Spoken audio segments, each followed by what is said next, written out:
ত্রিপুরার কাঞ্চনপুরে মর্মান্তিক ঘটনা। দিব্যাঙ্গ যুবতীকে ধর্ষণের অভিযোগে এক ব্যক্তি ইতিমধ্যে গ্রেফতার এবং এলাকায় তীব্র চাঞ্চল্য। ত্রিপুরার উত্তর জেলার কাঞ্চনপুরে এক হৃদয় বিদারক এবং নিন্দনীয় ঘটনায় চাঞ্চল্যের সৃষ্টি। পরিবারের অনুপস্থিতির সুযোগে এক দিব্যাঙ্গ যুবতীর উপর যৌন নির্যাতনের অভিযোগে অভিযুক্ত মন্তোষ দাসকে গ্রেফতার করেছে কাঞ্চনপুর থানার পুলিশ।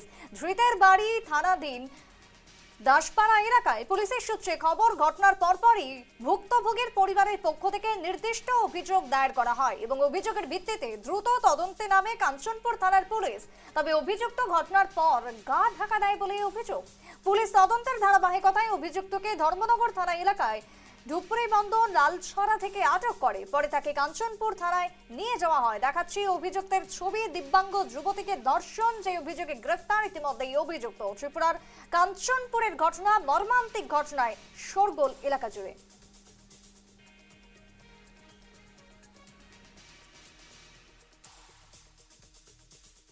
দুপুরবেলা আমাদের থানাতে একটা কমপ্লেন আসছিল, যেটা রেপ কেস আর কি।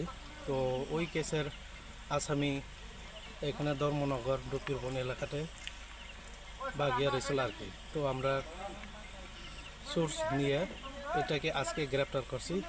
তো কালকে ওনাকে কোর্টে পাঠিয়ে দিব। ওর বাড়ি দাসপাড়া আর কি, কাঞ্চনপুর দাসপাড়া। আর যে মেয়েটির রেপ করা হয়েছে সেই মেয়েটির বাড়ি কোথায়? সে মেয়েটিও ওইখানেই, ওখানে। দাসপাড়া। তাই না, তো ইয়ে আসছিল, হ্যান্ডিক্যাপ আসল আর কি। আজকে দুপুরবেলা 12:30।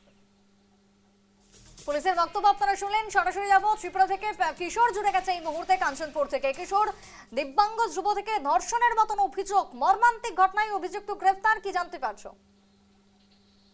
একেবারে সুপ্রীতি, আজ সকল আইনি প্রক্রিয়া শেষে কিন্তু ধৃতকে কাঞ্চনপুর আদালতে তোলা হবে বলে পুলিশ সূত্রে জানা গেছে।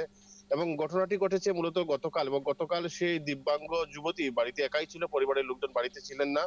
সেই সুযোগকে কাজে লাগিয়ে প্রতিবেশী মন্তোষ দাস সেই যুবতীর ঘরে ঢুকে এবং তাকে বলপূর্বক ধর্ষণ করে বলে অভিযোগ। পরবর্তীতে কাঞ্চনপুর থানায় সেই যুবতীর তরফে একটি ধর্ষণের মামলা রুজু করা হয় এবং সেই পরিপ্রেক্ষিতে পুলিশ তদন্তে নামে এবং তদন্তে নেমে জানতে পারে সে ধর্মনগর এলাকায় গা ঢাকা দিয়েছে। পরবর্তীতে পুলিশ ধর্মনগরের ডুপিরবন লালচড়া এলাকা থেকে অভিযুক্তকে আটক করে থানায় নিয়ে যায়। ইতিমধ্যে যিনি কাঞ্চনপুর থানার যিনি অফিসার ইনচার্জ রয়েছেন হরেন্দ্র দেববর্মার সাথে আমরা কথা বলেছি, তিনি জানিয়েছেন যে ঘটনাটি অত্যন্ত সংবেদনশীল এবং গোটা ঘটনায় তদন্ত অব্যাহত রয়েছে।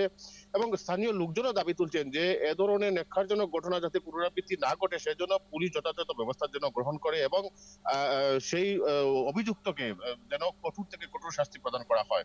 সব মিলিয়ে গোটা এলাকা জুড়ে যেমন তীব্র চাঞ্চল্য ছড়িয়েছে, তেমনি কিন্তু দাবি উঠছে যে যথাযথ ব্যবস্থা গ্রহণের। সব মিলিয়ে পুলিশি তদন্ত অব্যাহত রয়েছে এবং আজ তাকে আদালতে তোলা হবে এবং সকলেই পুলিশি তদন্তের দিকে তাকিয়ে রয়েছে গোটা কাঞ্চনপুরবাসী। সুপ্রীতি।